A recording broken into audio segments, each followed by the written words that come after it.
நம சிவாய, ஓம் நம சிவாய, ஓம் நம சிவாய. சிவன் ஆலயம் போரா குகையில் இருக்கக்கூடிய சிவபெருமான் எல்லோரும் செஞ்சுங்க. இன்றைக்கி நிறைஞ்ச பிரதோஷம்.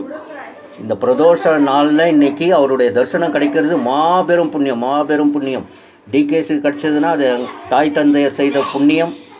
அவருடைய ஆசீர்வாதம் இல்லாமல் இங்கே வரவே முடியாது.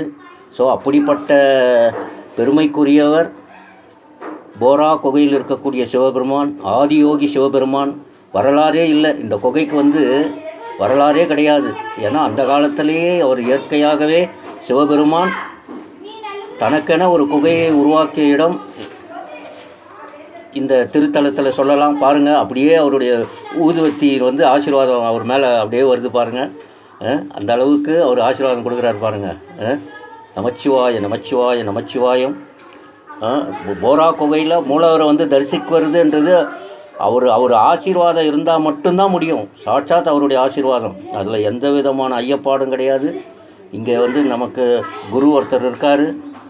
அவர் பூசாரி அங்கே சிவனுக்கு, சிவனடியார் பாருங்கள் இருந்து அனைவருக்குமே ஆசீர்வாதம், அவருடைய ஆசீர்வாதம் இவரோட திருவிழாவில். ஏன்னா அந்த குகைக்குள்ளே அவ்வளவு சிவனுடைய பக்தியும் சிவனுடைய அருளும் இருந்தால் தான் நீங்கள் உள்ளே வர முடியும், அம்மாவும் தரிசிக்க முடியும். இங்கே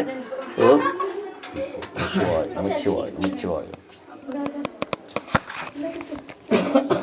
சிவாய் நம சிவாய் சிவாய் நம சிவாய் நம.